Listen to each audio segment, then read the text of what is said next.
Hey everyone, it's me Blanche and welcome to Feast in the Middle East. And today I want to talk to you about an initiative that is super dear to my heart. Now in this landscape of super corporate food, processed food, we can definitely vote with our dollars to keep farmers that are struggling to survive alive. And today I'm going to talk to you about one of my most favorite farmers boxes of all time.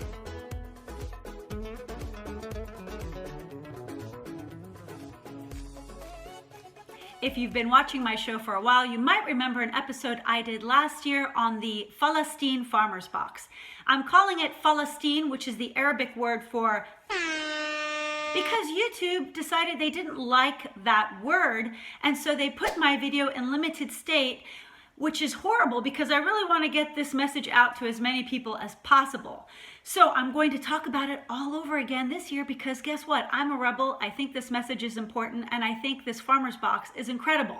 So I'm going to talk to you right now about Equal Exchange. So Equal Exchange is a nonprofit organization that really helps farmers in third world countries get their feet back on the ground and share their incredible produce with the world. Now, a lot of the challenges that Palestini farmers have to deal with are checkpoints, very meager water, and oftentimes drought, as well as huge market restrictions, tons of fees. It's amazing that they even can get their feet on the ground at all to share this kind of produce. And the produce I'm talking about, this year there are 4 items in the farmer's box. It comes in a box like this. Everything has been inspected so many times. It's of superb quality. I mean, for example, let's start with the Frika wheat. The Frika wheat, Frika is basically a super grain. It is a young green wheat that has been smoked with fire to create a beautiful smoky flavor. And this has been eaten throughout the centuries by both Palestinians and Lebanese. Whoop, I said the bad word, oh well. So it has been eaten by them for centuries, and you could eat it in both savory and sweet dishes. And usually when I buy Frika in the supermarket, I'm not very excited about the quality. Oftentimes there might be stones or a musty smell or a weird flavor. Not this one. This is probably the best Frika I have ever had in my entire life. It smells fresh, it cooks nice and tender, it cooks pretty quickly, and overall I'm really excited about the quality of this Frika. The second ingredient is one of my favorites, dates from Jericho. Okay, you haven't had a true date until you've had a date from Jericho. Over there, the dates are ginormous. These are the Mejdul dates. Look at how big this sucker is. And they're just huge and soft and super sweet, caramel sweet. And I can't wait to share with you a really exciting recipe using this date. It's like caramel and chocolate all in one. It's nature's dessert. You know what I mean? Like sometimes I see people go out of their way to buy these bars full of dates and stuff, and I'm like, just they're good all by themselves, just like this, you know.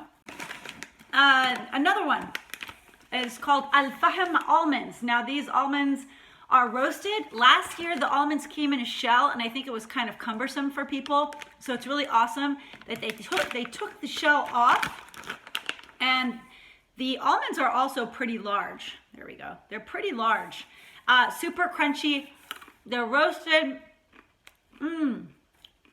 Perfect amount of saltiness. Did they put any salt on here? It just says ingredients almonds, and somehow they taste like just a hint of salt, but there's no salt. It says on here, product of the West Bank. The almond trees there are incredible too. I mean, you see almond and olive trees everywhere. You really can't beat this quality. And finally, I have here Palestini maftul, which is couscous. Now this has been hand rolled. Like each one of these are rolled by hand by a women's cooperative made up of 40 women.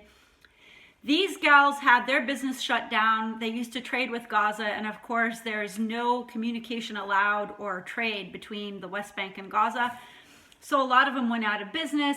What Equal Exchange did was they resurrected this cooperative, and now these women are making this incredible rolled wheat by hand. This is great in soups and stews. As a matter of fact, on my channel, I have 2 recipes in which you can incorporate that, just click on the I on the upper corner of the screen, and you can get a recipe right away for how to use maftool.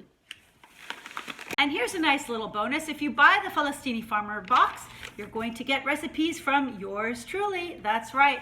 There are several recipes in here that will incorporate every ingredient in this box. So just to give you more information, Equal Exchange works with an NGO called PARC, or the Palestinian Agricultural Relief Committee, and it helps these farmers engage in viable and sustainable economic development. Now, what does this mean?